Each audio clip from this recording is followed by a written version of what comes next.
연일 쏟아지는 북한의 담화를 보면 우리 정부에 대한 실망을 넘어서 분노의 감정까지 느껴집니다. 문재인 정부가 북한에게 많은 공을 들여왔기 때문에 북한이 왜 이렇게까지 우리 정부를 궁지로 몰고 있는지 그 속내가 더 궁금한데 북한이 이제 비핵화 협상을 공식적으로 거부하면서 문재인 정부의 대북 정책은 또 어떻게 바뀔지 좀 따져봐야겠습니다. 문성묵 센터장 나와 계십니다. 자, 어서 오십시오. 네, 안녕하십니까. 자, 오늘 이제 북한 외무성 담화에서 비핵화가 날아갔다 이런 표현이 등장을 하는데 이게 사실상 비핵화 협상을 종료했다고 봐야 되는 건지 아니면 뭔가 좀 여지를 남겨두면서 전략적으로 이런 대응을 한 건지 어떻게 판단해야 될까요? 공식적으로 협상이 종료됐다라고 선언한 것은 아니지만 사실 북한이 비핵화의 의지가 없다는 것을 다시 한번 재확인한 것이다. 저는 그렇게 봅니다. 비핵화 의지가 없다? 예, 그러니까 30년 전부터 비핵화 협상이 이루어졌는데 30년 동안 비핵화를 할 것 같이 하면서 시간을 벌고 지원을 받고 국제사회를 기만하고 그렇게 선언할까지 온 거거든요. 결국 지금 이 순간에도 수용할 수 없는 조건을 내세워서 조건이 안 됐기 때문에 비핵화를 할 수 없는 것이다. 따라서 비핵화가 안 되는 것은 미국이나 한국의 책임이다 라고 전가하고 있는 것이죠. 그러니까 비핵화의 앞으로 협상의 여지를 완전히 닫았다고 보기는 어렵지만 그 책임이 이제 미국과 남한 정부에 있다. 예, 그러니까 그 조건을 성숙시키기 위해서 남한과 미국이 노력해라. 라는 의지가 함께 담겨져 있다. 예. 근데 이제 그동안 이제 비핵화 협상이 어려워진 거는 미국이 이제 뭔가를 반대급부를 제공하지 않았다는 게 이제 북한과 중국의 주장이고 또 미국이나 우리 정부 입장에서 봤을 때는 북한이 이제 현실적으로 실효적인 조치, 비핵화 조치를 취하지 않고 이제 쇼로 비칠 수 있는 조치들만 했기 때문에 그런 측면이 있다고 보는 이제 상반된 시각이 존재하는 건데 그 시각을 좁힐 방법도 사실 쉽지 않은 거 아니냐 이런 얘기들이 나오고 있지 않습니까? 예, 결국 2년 전에 이제 북한이 문재인 대통령과 정상회담을 하고 이어서 6월 12일 바로 어제 2주년이었는데 싱가포르 성명. 예. 근데 결국 북한은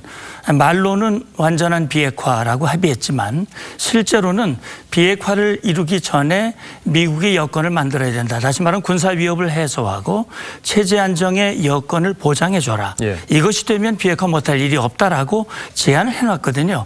그걸 받아들이기 어려운 거거든요. 그러니까 미국과 또 한국 마찬가지 북한이 비핵화를 위한 가시적인 조치를 취해야 이를테면 뭐 비핵화를 전체를 위한 로드맵을 만든다든지 이런 것들이 이루어져야 되는데 전혀 그런 거는 없이 먼저 제재를 해제하고 미국이 성의 있는 조치를 취해라 라고 요구하는 것 때문에 하노이 회담도 결렬이 된 것이고 예. 지금까지 온 겁니다.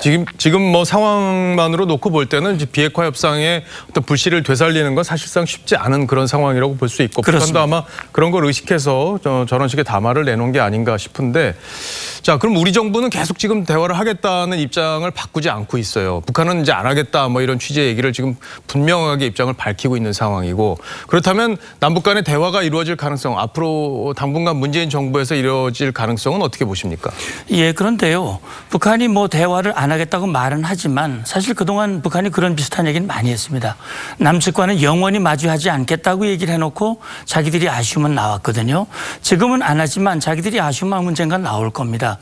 따라서 이 대화를 열게 만들려면 북한을 아쉽게 만드는 노력이 필요하거든요. 예. 그러니까 우리 정부가 북한에게 쓴소리, 해야 할 소리, 바꿀 것을 요구하는 소리는 하지 않고 가급적이면 북한의 요구를 들어주는 듯한 그런 방법으로 지금까지 유지해온 것이 결국은 북한을 바꾸지 못하고 지금도 북한에게 끌려가는 그런 모습을 보여주고 있는 것이냐 아니냐 하는 것이 좀 안타까운 부분이죠. 예, 근데 결국에는 문재인 정부가 이제 비핵화를 통해서 한반도 평화를 정착시키겠다 이런 게 이제 대북 정책의 근간이잖아요. 근데 그 근간을 이루기가 지금 어려운 여건이 돼가고 있는데 우리 정부의 대북 정책에도 뭔가 좀 변화가 있어야 되는 거 아닙니까? 그럼요. 그러니까 지금 말씀하신 대로 비핵화를 통해서 평화를 정착시킨다고 하는 것은 바른 방향이 그렇게 가야 되거든요. 2년 동안 했는데 지금 안 됐단 말이죠.